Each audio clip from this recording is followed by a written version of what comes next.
दो जो पत्तियां हैं, इन पत्तियों के ऊपर एक एक शमी पत्र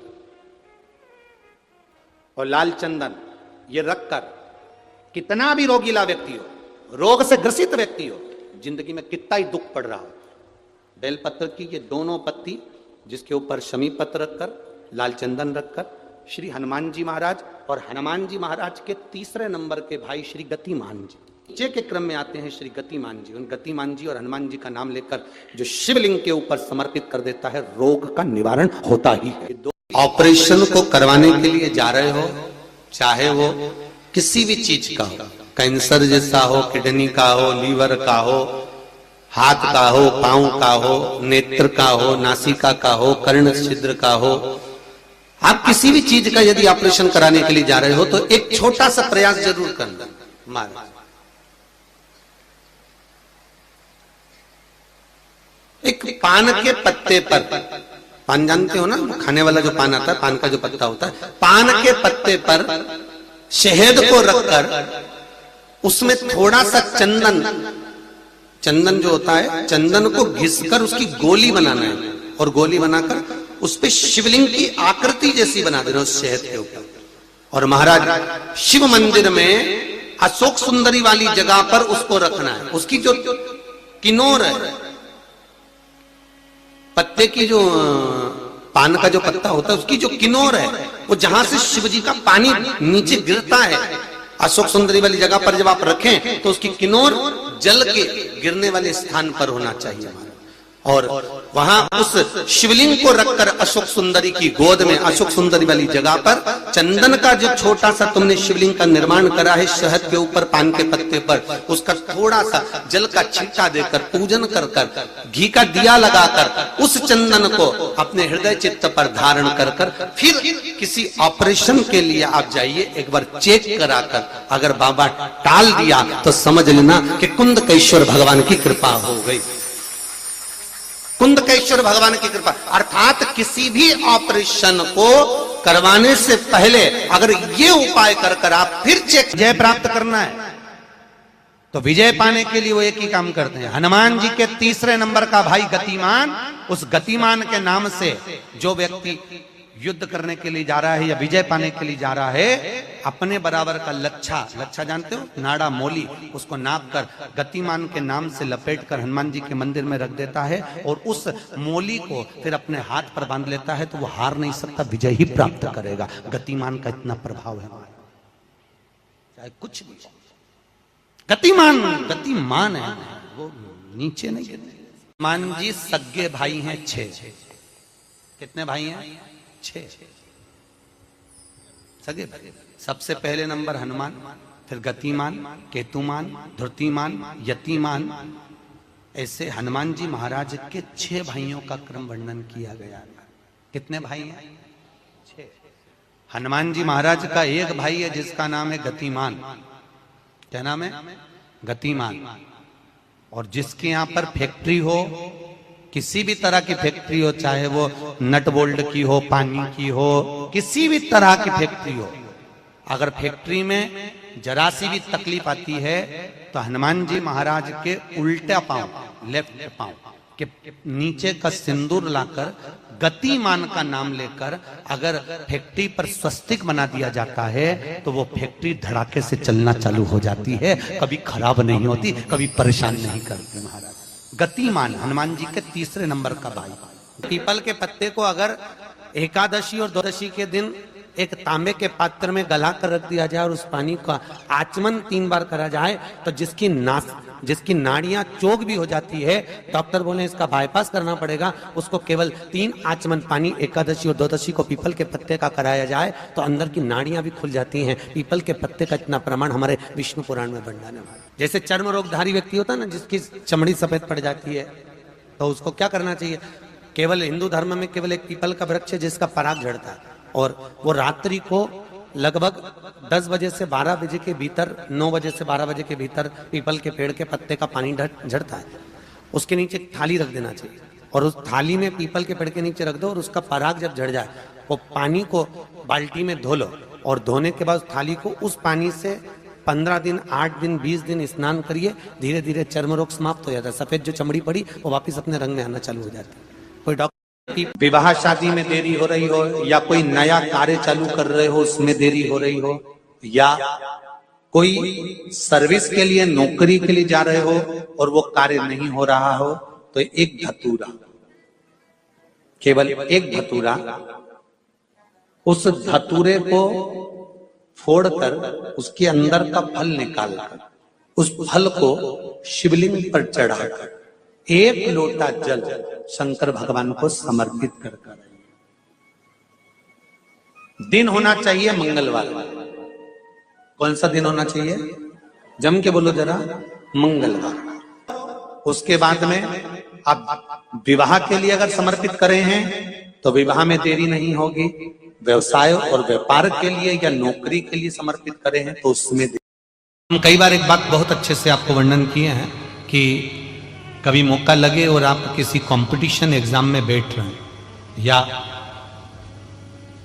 एक ही जगह पर सर्विस करते करते बहुत समय हो गया और वहां पर उन्नति नहीं हो रही है, आपका प्रमोशन नहीं हो रहा, तब 7 बेलपत्र केवल त्रिशूल का 3, जो त्रिशूल में 3 नोक होती है, पहले साइड की दोनों स्पर्श, फिर बीच का स्पर्श कर कर अपने हृदय की कामना कर कर अशोक सुंदरी वाली जगह पर मात्र चढ़ा देने पर भी व्यक्ति जिस जगह पर नौकरी कर रहा होता है उससे उसका प्रमोशन का चांस बढ़ जाता है और उसकी उन्नति की ओर अग्रसर होता है। त्रिशूल भगवान देवाधिदेव आनंद करने वाले महादेव के जो हाथ में आया है वो त्रिशूल कोई साधारण नहीं, स्वयं सूर्य नारायण की कला को काटकर बनाया, भास्कर देव की कला को काटकर। आरती के समय पर घंटी बजाई जाती है जिसको गरुण घंटी कहा जाता है। क्यों बजाते हैं? कारण क्या है? शिव महापुराण की ये राजा सिंह केतु की कथा का स्मरण करना कि उस घंटी का महत्व क्या है। क्यों बजाते हैं हम घंटी? किस लिए बजाते हैं? उसका कारण क्या है कि घंटी की आवाज जैसे ही परिवार के लोग, घर के लोग, कुटुंब के लोग श्रवण करें, दौड़कर उस आरती में सम्मिलित हो जाए।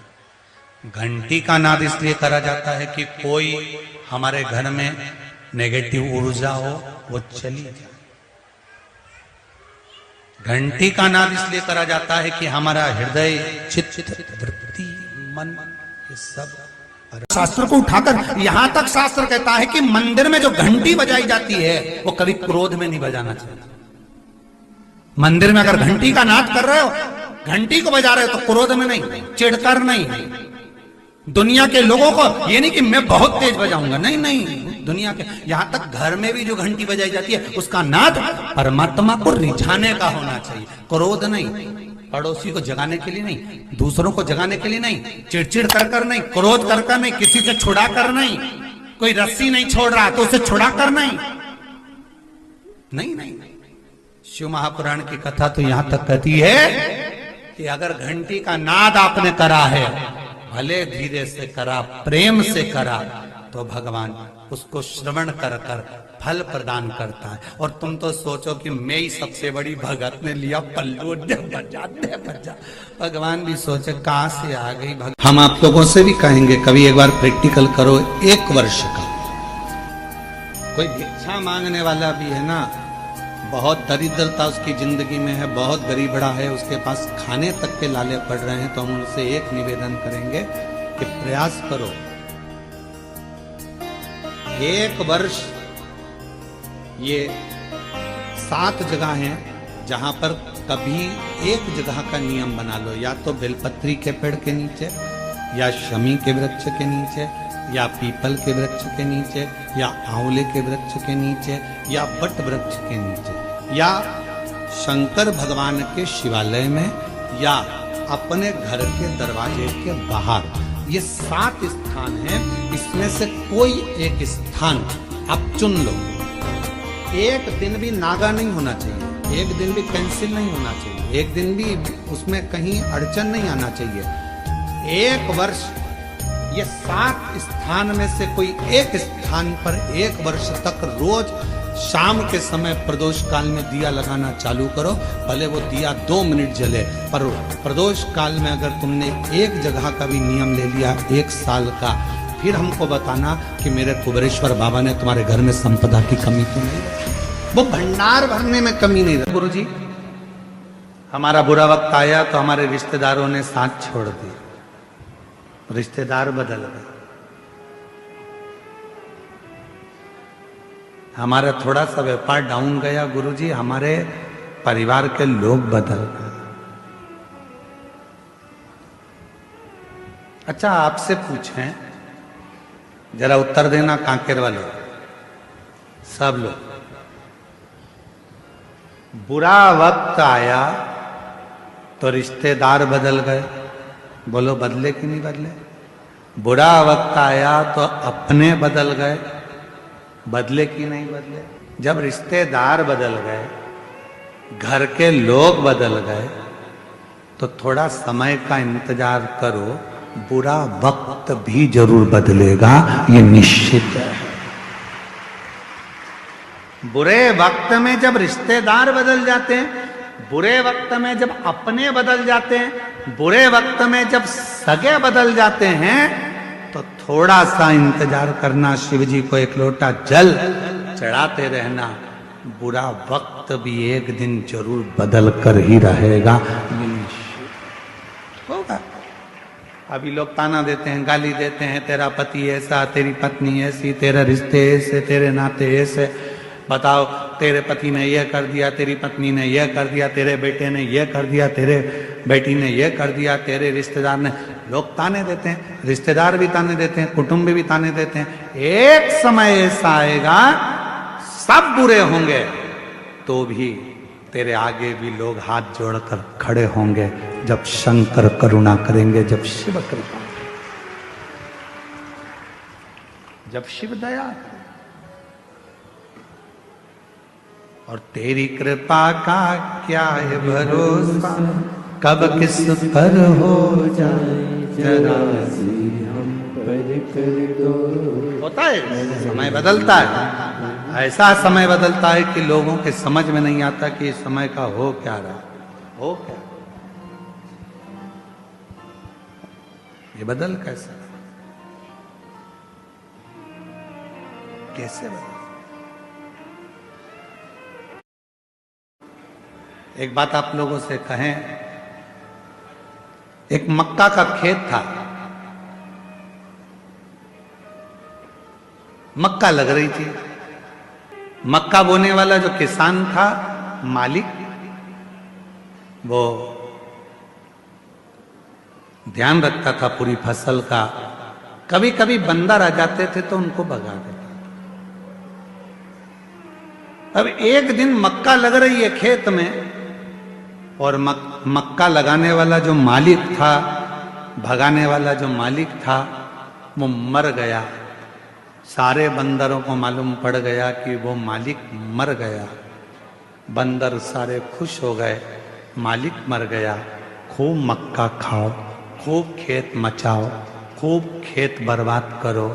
उसी में एक चतुर बंदर बैठा था, उसने कहा, अब मचा कर और खाकर करोगे क्या?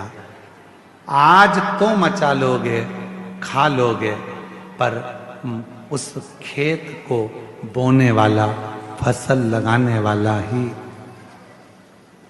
फसल लगाने वाला ही जब मर गया, तो आने वाले साल में न मक्का लगेगी, न खेत बुआएगा, तो फिर मक्का कहां से खाओगे, कहां से? बुरा सोचने वाले सोचते रहते, अच्छा हो गया इसके साथ ऐसा हो गया, अच्छा हुआ इसके साथ ऐसा हो गया। अरे शिव महापुराण की कथा कहती है, जब हमारा कोई सनातनी, हमारा कोई सनातन धर्म को धारण करने वाला, हमारे सनातन को कोई आगे बढ़ाने वाला, जब सनातन को आगे बढ़ा रहा हो, तो सबको एकजुट होकर खड़े होना चाहिए, जिससे हमारा सनातन धर्म मजबूत हो सके, सनातन धर्म मजबूत हो सके। महाराज कौन सा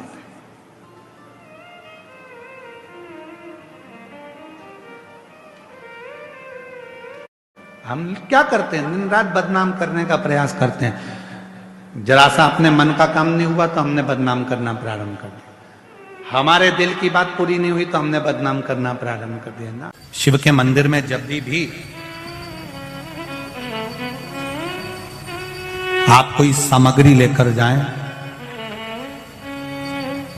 या तो सामग्री में बेलपत्री डाल दें, और अगर बेलपत्री नहीं डालें तो उस बेलपत्री के केस से, उस सामग्री के केस से भी 3 हिस्से कर दें।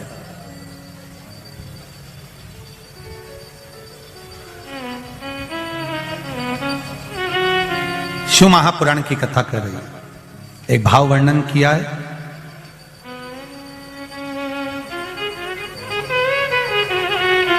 जब केवल एक ही तरह का प्रसाद एक ही पात्र में हम भगवान के शंकर जी के सामने रखे और उसमें हमने बेलपत्री नहीं रखी, या उसको हमने हाथ से 3 हिस्से नहीं करे, या थोड़ा सा भाग हमने अलग नहीं करा, तो उसमें महाराज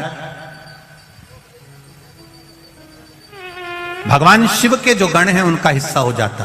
पहला चंदेश्वर का, दूसरा चंदाशु का, तीसरा चंडाली का,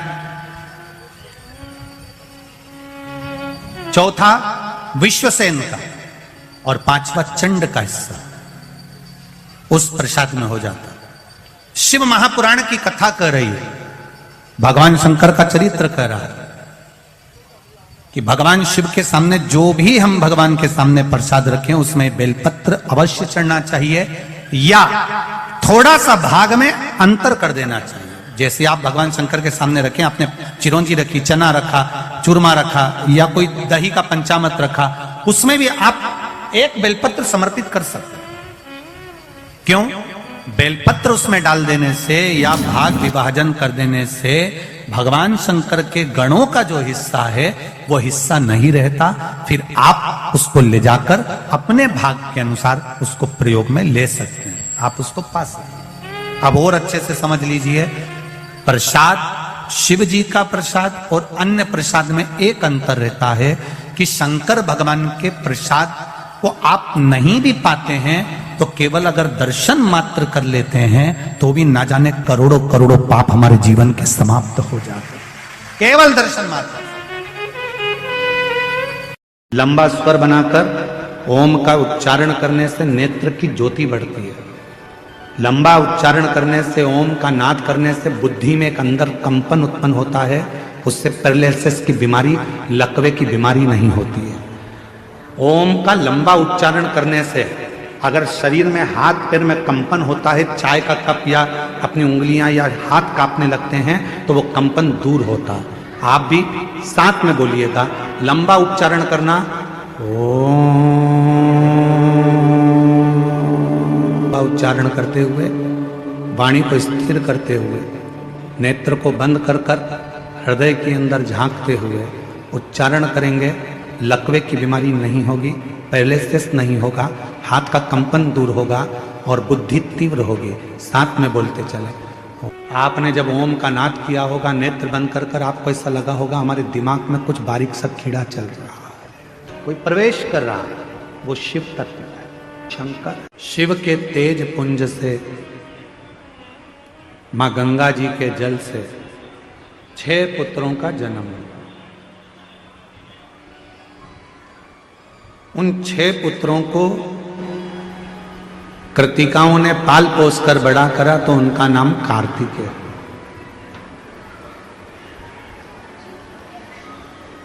कार्तिकेय कौन? भगवान शिव के पुत्र। कहते हैं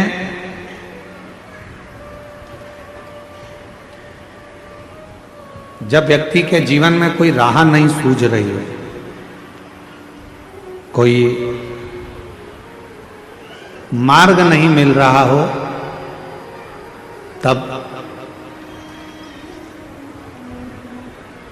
ये शिवलिंग है, जरा समझिएगा। एलईडी पर आपको दिखाया जा रहा है, मान लो ये शिवलिंग है, ये जलाधारी है, ये जल यहां चढ़ाते हो तो वो पानी बहकर इधर आता है, जल बहकर इधर आता है। मान लो कोई राह नहीं दिख रही हो, आपको लग रहा है कि मैं बहुत फंस चुके हूं और निकल नहीं पा रहा हूं, मार्ग नहीं मिल रहा, थोड़ा सा लाल चंदन जहां ये जल बहता है इसके दोनों ओर, इधर गणपति इधर कार्तिकेय, थोड़ा थोड़ा लाल चंदन दोनों जगह पर लगाना प्रारंभ करो और उत्तर की ओर मुख कर कर दक्षिण में खड़े होकर शिवजी को जल चढ़ाना प्रारंभ करो। 3 या 4 दिन तक आपने अगर दोनों जगह पर चंदन लगाकर दक्षिण में खड़े होकर उत्तर की ओर मुख कर कर भगवान के शिवलिंग पर जल चढ़ाया, पहले लगाना चंदन दोनों ओर लाल और फिर जल चढ़ाना। 3 से 4 दिन में स्वयं मेरा भोले बाबा आपको मार्ग निश्चित कर देगा और रास्ते क्लियर कर देगा। ज्यादा दिन नहीं, 3-4 दिन। कोई मार्ग यदि निश्चित नहीं। अच्छा, कई लोग ऐसे भी होते हैं कि वो केवल ये सोचते हैं कि हमने ये कर लिया और इसमें, ऐसा नहीं। शिव महापुराण की कथा कहती है कि आपको साथ में परिश्रम भी करना पड़ेगा, थोड़ी मेहनत भी करना पड़ेगा। एक पत्र है,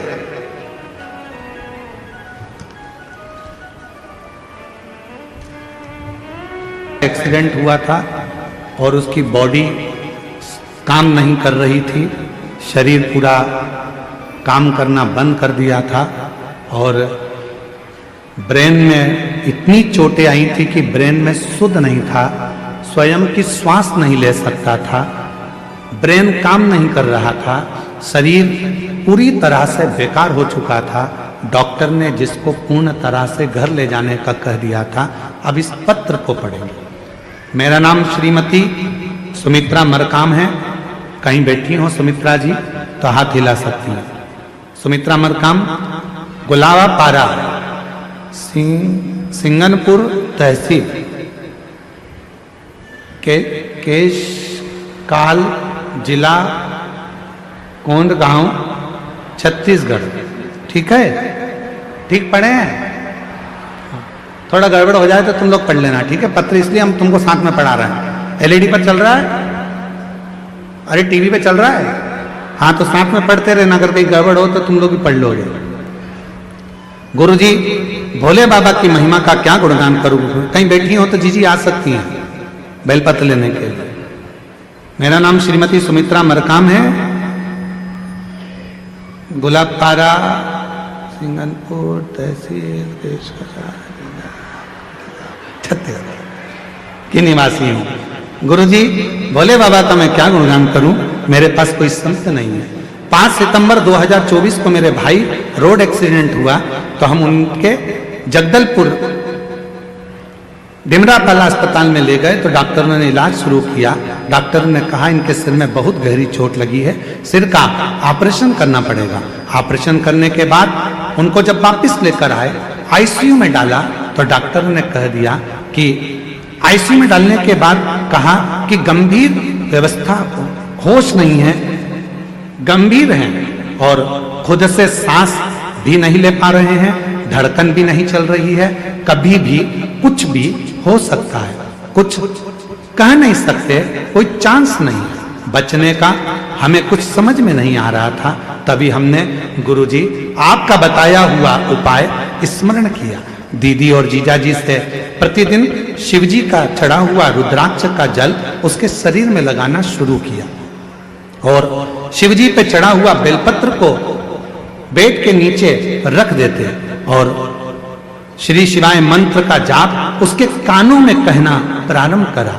गुरुदेव, उसके शरीर में कोई हलचल नहीं थी, उसका शरीर काम नहीं कर रहा था, वो बोलता नहीं था, सांस नहीं थी, धड़कन नहीं थी। डॉक्टर ने तो कह दिया था कि इसको ले जा सकते हो, पर एक आस लगा कर रहे। बहन तो वहां जल का काम कर रही थी, तभी हमें सूचना मिली कि आपकी कथा कुकरेल में हो रही है। हम तुरंत भागकर हॉस्पिटल से कुकरेल पहुंचे, पंडाल में बैठे, सुना था पंडाल में जो मांगते हैं वो मिलता है। कुकरेल के कथा चल रही थी, उसी में जाकर बैठ गए। वहां के पंडाल में बैठकर बाबा से विनती करी, कथा सुनी, बाबा के चरणों में रोती रही, बाबा मेरा भाई है, मर रहा है, प्राण छूट रहे हैं, आप बचा लो ना बाबा। मिट्टी लाई, हॉस्पिटल गई, पेट के पास में लगा दी। 15 मिनट के बाद उसको धड़कन चलना प्रारंभ हो गई, श्वास में आ गई। और बाबा की ऐसी कृपा हुई गुरुदेव कि आज मेरा भाई पूरी तरह से चल सकता है, बोल सकता है, सुन सकता है और बाबा की कृपा से सब काम कर। ये शिव। और नहीं तो दशा देख लो क्या है वापिस फोटो में, ना हिल सकता है, सिर में इतनी चोटें हैं, ना बोल सकता है, ना धड़कन है, ना श्वास है, कुछ भी नहीं है, बस पड़ा। जिस भावना से आए फिर निवेदन करेंगे। ये कथा तो यहां पर 2 तारीख को विराम हो जाएगी।